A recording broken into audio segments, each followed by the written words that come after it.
प्रातः स्मरणीय पूज्यपाद गोस्वामी जी श्री रामचरितमानस के बाल कांड में कहते हैं कि मणिमानिक मुक्ता छवि जैसी, अहे गिरी गज सिर सोह न तैसी। कहते हैं कि मणिमाणिक मणि और गज मुक्ता जो हाथी से निकलती है, मणि सांप के पास रहती है, तो कहते हैं अह गिरी गज तन गज सिर सोह न तैसी। तो सर्प के और हाथी के सिर पर वह शोभा नहीं देती है। वह शोभा कहाँ देती है? गोस्वामी जी ने कहा कि नृप किरीट तरुणी तनु पाई, लहय सकल शोभा अधिकाई।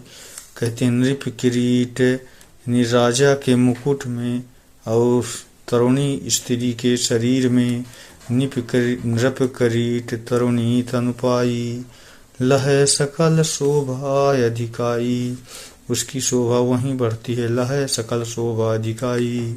फिर कहते हैं आगे कि तैसे सुकवि कविते बुध कहाही, उपजही अनत अनत छवि लहाही। इसी प्रकार से विद्वान लोग, कवि लोग कहते हैं कि तैसे कहाँ सुकवि कवि, तैसे ही सुकवि कवित बुध कहाही, उपजही अनत अनत छवि लहाही। उसी प्रकार से कवियों ने कहा कि कवित्व दूसरी जगह से उत्पन्न होता है, लेकिन शोभा उसकी दूसरी जगह होती है। उपजही अनत अनत छवि लहाही। फिर आगे कहा कि भगत हेतु विधि भवन बिहाई, सुमिरत शारदयावत धाई।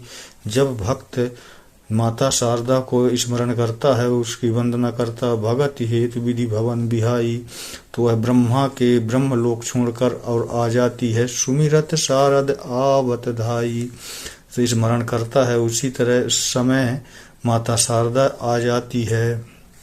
फिर कहते हैं कि रामचरित सर बिनु अनबाई, सो श्रम जाय न कोटि उपाय। श्री रामचरित भगवान के पावन नाम का जब चरित्र का वर्णन किया जाता है, रामचरित सर बिनु अनबाई, सो श्रम जाय न कोटि उपाय, तो उतना दूर से वह दौड़ती आती हुई शारदा है। जब राम नाम के महिमा का वर्णन किया गया, तो वह जल से उसको नहवाया गया, तो सो श्रम जाय न कोटि उपाय, तभी उसका श्रम दूर होता है, नहीं उसका श्रम दूर नहीं होता। सो श्रम जाय न कोटि उपाय। फिर कहा कवि को विदेश हृदय विचारी, गावहीं हरि जैसे कलिमल हारी।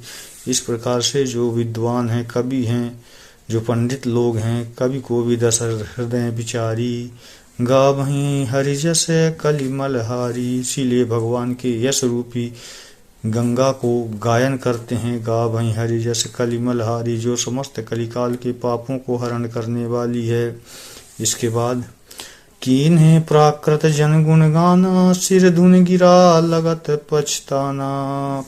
अगर शारदा का स्मरण करके और संसारी चर्चाएं की जाए, कीन्हे प्राकृत जन गुण गाना, अगर प्राकृतिक के गुणों का गान किया जाए, तो सिर धुन गिरा लगत पछताना, तो माता शारदा सिर पीट पीट करके और पछताने लगती है। सिर धुन गिरा लगत पछताना।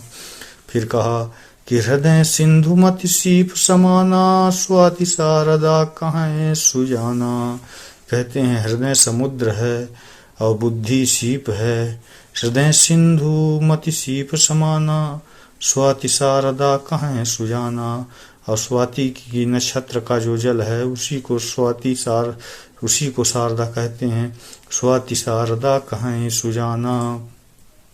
फिर कहते हैं कि जो वर्ष वर बारी विचारू, होए कवित मुक्ता मणिचारू। जब ऐसा संयोग बन जाता है कि शारदा का स्मरण करते हुए शारदा आ गई और ब्रह्म का विचार किया गया, विद्वानों ने ब्रह्म का विचार किया, जो वर्ष वर ब्रह्म विचारू, होए कवित मुक्ता मणिचारू, तो उसी से फिर बड़ी बड़ी कविताएं और मुक्ता मणि भी उत्पन्न होती है। इसीलिए विद्वान लोग जुगत वेदि पुनि पोयहि रामचरित वर्ताग पहिरें सज्जन विमलुर शोभा अति अनुराग।